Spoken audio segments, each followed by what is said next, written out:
I noticed my granddaughter's name in a stranger's comment on a missing persons Facebook group.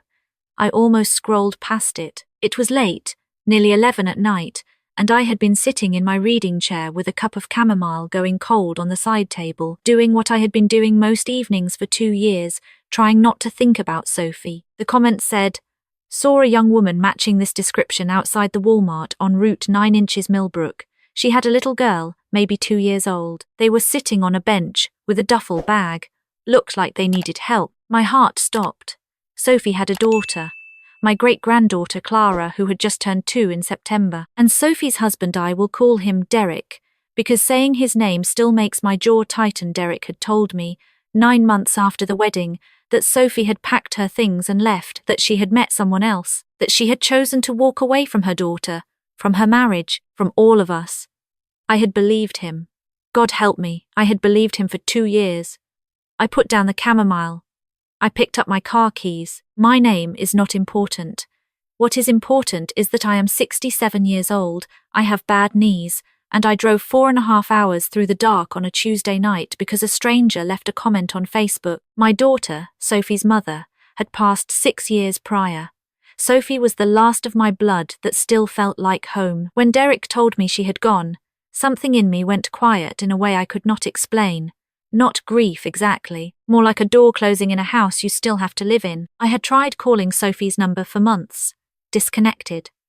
I sent letters to the address I had for her and Derek's apartment. No response. Derek would answer my calls occasionally, always patient, always sorry, always saying the same thing. I know it's hard, but Sophie made her choice. She doesn't want contact right now. I have to respect that, and I'd ask you to do the same. He said it so calmly, like a man who had practiced. I reached Millbrook at 3:15 in the morning. I parked in the Walmart lot and sat there until the sun came up, watching the bench by the entrance. I felt foolish. I was a 67-year-old woman, with a thermos of cold coffee and a photograph of my granddaughter on my phone, waiting like a detective in a movie I had not chosen to be in. At 7:42, I saw her. She came around the side of the building slowly, like someone who had learned to take up as little space as possible. She had a stroller, the cheap collapsible kind, and in it sat a little girl with dark curls and Sophie's exact chin. Sophie herself was thinner than I remembered, her hair pulled back, wearing a jacket that was too light for the October air. She looked older, not in a natural way, in the way that happens when life has been asking too much of a person for too long. I got out of the car. I called her name. She stopped walking. Every part of her stopped. She turned slowly, the way you turn when you are afraid of what you will see, and when her eyes found my face, she did not run to me. She did not cry. She pressed her hand flat against her chest, and she made a sound I will carry with me for the rest of my life, like something that had been held under water finally breaking the surface. Then she crumpled. I caught her before her knees hit the pavement.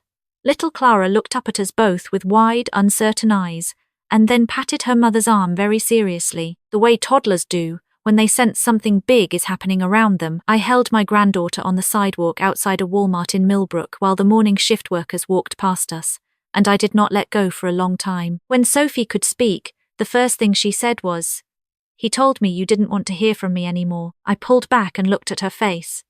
"He told me you said I had made my bed," she continued. Her voice was flat, like she was reading from a document. "That after everything I had put the family through, you needed space. That you had spoken to Aunt Carol, and everyone agreed it was better if I didn't reach out for a while. Aunt Carol had been dead for 4 years. I want you to understand what that means. Derek had not simply lied about me. He had used a dead woman's name to make his lie feel confirmed. He had constructed a false version of reality using the names of people who could not contradict him." I sat very still on that sidewalk, and I thought about all the ways a person can be a coward. Sophie had left Derek 14 months ago.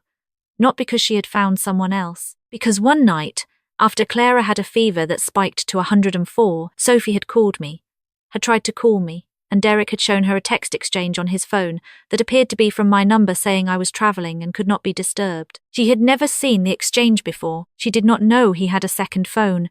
She had started to understand then. Not all at once. In the way you understand something when you have been refusing to look at it straight sideways, slowly, piece by piece. She found the call logs he had deleted. She found the returned letters in a box in the back of his car, my letters, still sealed, addressed to her in my handwriting. She found a note he had written to himself. A list, really, with bullet points about what to tell her mother, what to tell me, what story to keep consistent with which person. He had a script. He had been running it for 3 years. When she confronted him, he did not get angry right away. He got quiet. And that quiet scared her more than anger would have. She packed 1 bag for herself and 1 bag for Clara while he was at work, and she left. She did not go to the police because she did not think she had anything that counted as a crime. She went to a shelter in the next county, and then, when the shelter was full, she went to a women's resource center. They had helped her find a room in a shared house in Millbrook, temporary housing, $40 a week, a single bed, and a crib pressed together in a space not much bigger than a walk-in closet. She had tried to find me. She had searched my name online and found an old address, the house I had lived in before I moved, to be closer to my sister. She had sent 2 letters there. They came back undeliverable. She had been 40 minutes from giving up on herself when a stranger left a comment on Facebook. I drove us back to Millbrook that same morning and helped her pack everything that mattered into my trunk. Clara sat in a booster seat I had bought at a gas station, eating crackers, watching the road with great seriousness. Sophie sat in the passenger seat with her hands folded in her lap, and every so often she would look at me and then look away quickly, like she still could not believe I was real. I told her she was coming home with me. She started to say something about not wanting to be a burden. I told her that if she said the word burden 1 more time, I was going to pull the car over. She almost smiled. It was small and crooked and uncertain, but it was hers, and it was the most beautiful thing I had seen in 2 years. The drive back took longer because we stopped twice for Clara, once for a diaper, and once because she spotted horses in a field and refused to stop pointing at them until we acknowledged every single one. Sophie laughed at that, a real laugh, surprised out of her, and then looked embarrassed by it, like she had forgotten she was allowed. "It's okay," I said. "Laugh as much as you need to." She did not laugh again right away, but she stopped looking quite so braced for something bad.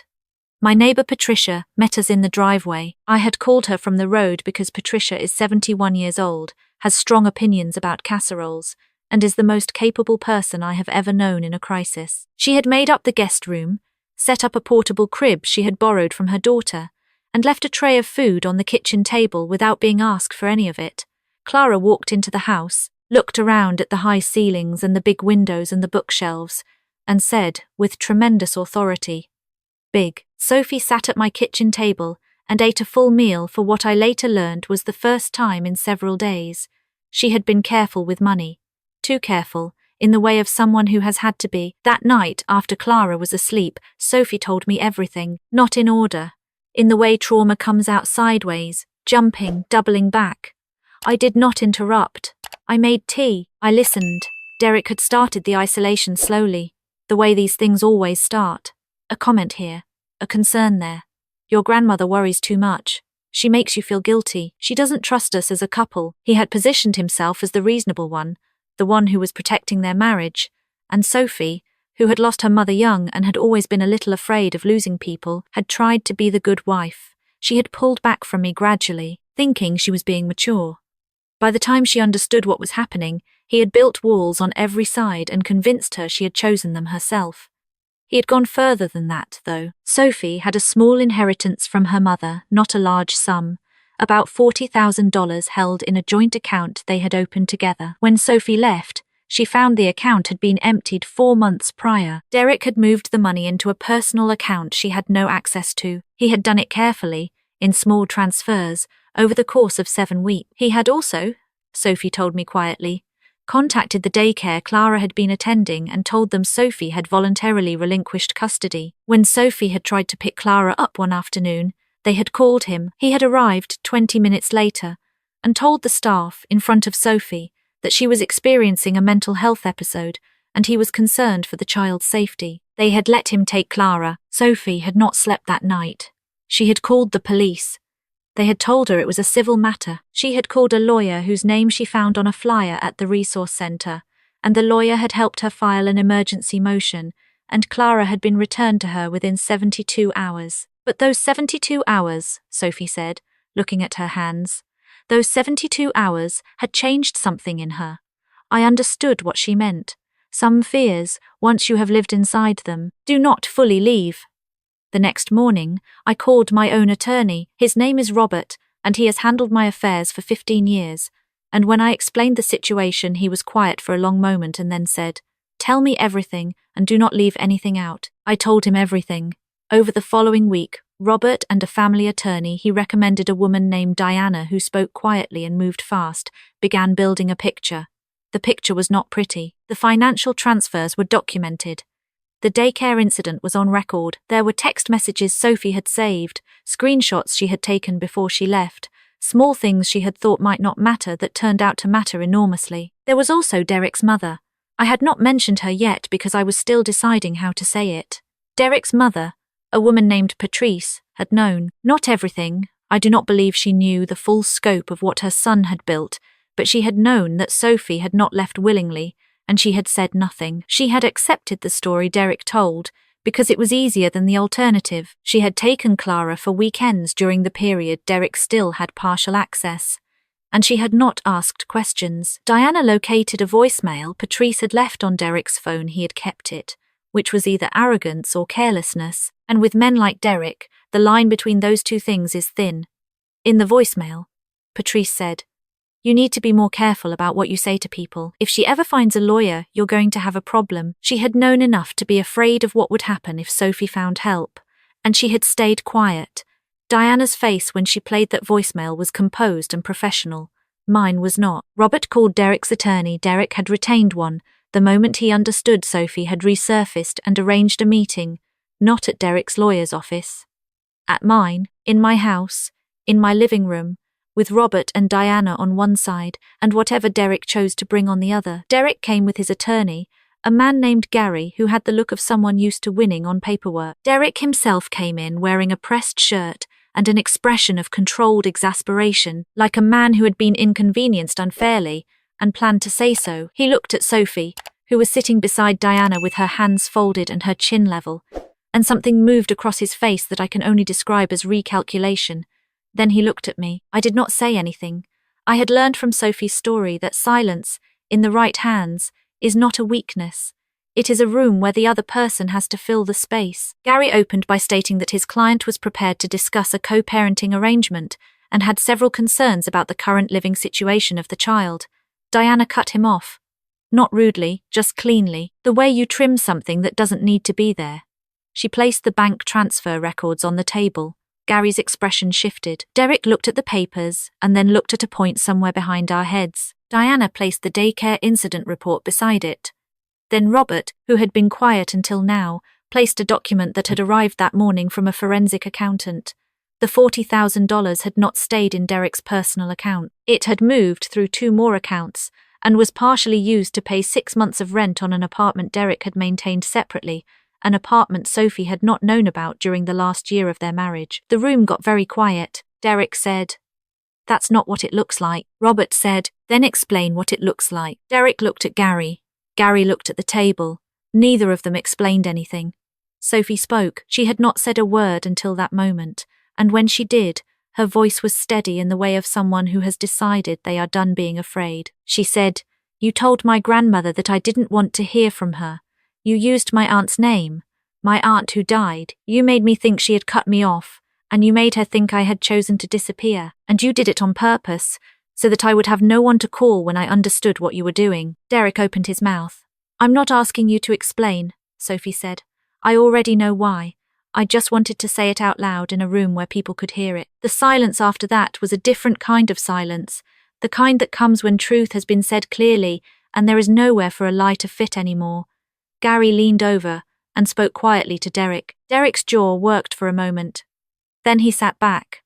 Diana produced the custody proposal, sole legal and physical custody to Sophie. Derek would have supervised visitation only, overseen by a neutral third party, pending the financial fraud investigation. His access to any accounts connected to Sophie or Clara would be frozen immediately. Gary said his client would need time to review. Diana said, "Of course, the Financial Crimes Unit will also need time. We've already been in contact." Derek stood up. For a moment he looked exactly like what he was: not a powerful man, not a clever man, but a man who had built his whole sense of safety on other people's confusion and who was now standing in a room where no one was confused. He looked at Sophie one more time. I do not know what he was hoping to find there. Whatever it was, he did not find it. The detectives came the following week. Not the dramatic arrival of television, simply two people in plain clothes, with a case number and a list of questions about the financial transfers. Derek was interviewed. Patrice was interviewed separately. The apartment came out. More transfers came out. Gary withdrew from representation shortly after. Derek was formally charged with financial fraud and custodial interference. The second charge was the one that mattered most to Sophie. It meant that what he had done taking Clara, lying to the daycare, the manipulation of access was named, was recognized, was real in a way that required a word and a record. He did not go to prison immediately. These things take time, and I will not pretend otherwise. But the process was moving, and for the first time in 2 years, it was moving towards something honest. Patrice called me once during that period. I answered because I thought I owed it to the truth to hear what she had to say. She said she was sorry. She said she had not understood how far it had gone. She said she hoped I could forgive her in time. I said, forgiveness is something I'll decide privately. Right now I'm focused on Sophie and Clara. She did not call again. That was probably the right choice for both of us. Sophie stayed with me. At first she said it was temporary, until she got back on her feet, until the legal situation settled, until she found something affordable. Then a month passed, and Clara learned where the good crackers were kept, and began calling my neighbour Patricia the cracker lady with great affection. Then another month passed, and Sophie started taking an online accounting course, because she had always been good with numbers, and had never had the space to do anything about it. The house changed the way a house does when people are actually living in it, instead of just occupying it. Shoes by the front door, a colouring book on the coffee table, Clara's drawings taped to the refrigerator, labelled by Sophie in careful print. This is Grandma, this is a horse, this is the sun being happy. I did not correct any of them. The sun in Clara's drawings was always very happy. I decided that was the correct version. One evening in late spring, I found Sophie sitting on the back porch after Clara had gone to bed. She had a mug of tea, and she was looking at the yard, which was finally green again after a long winter. I sat down beside her, and for a while we just watched the fireflies starting up at the edge of the garden. She said, I keep thinking about what I would tell Clara when she's older. About all of it. I asked her what she would say. She thought for a long time.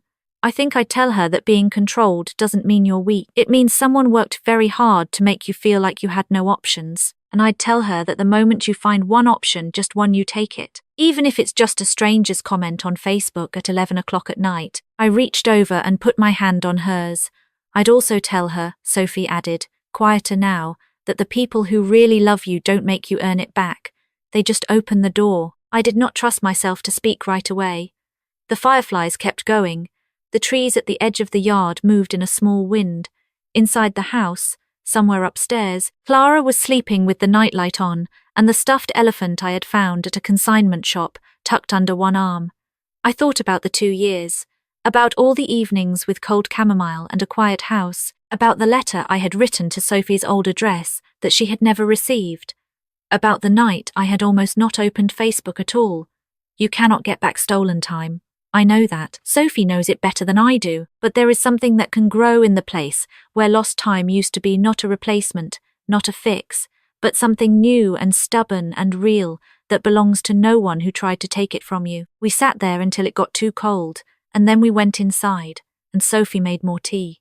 And I told her about the time her mother, at Clara's exact age, had decided that every piece of fruit in the house belonged to her personally, and had stood in the kitchen doorway for 40 minutes defending an orange. Sophie laughed so hard she spilled her tea. That laugh, loud and unguarded and free, filled every room in the house. It was the first warm thing after a very long cold, and this time, nothing and no one was going to take it back.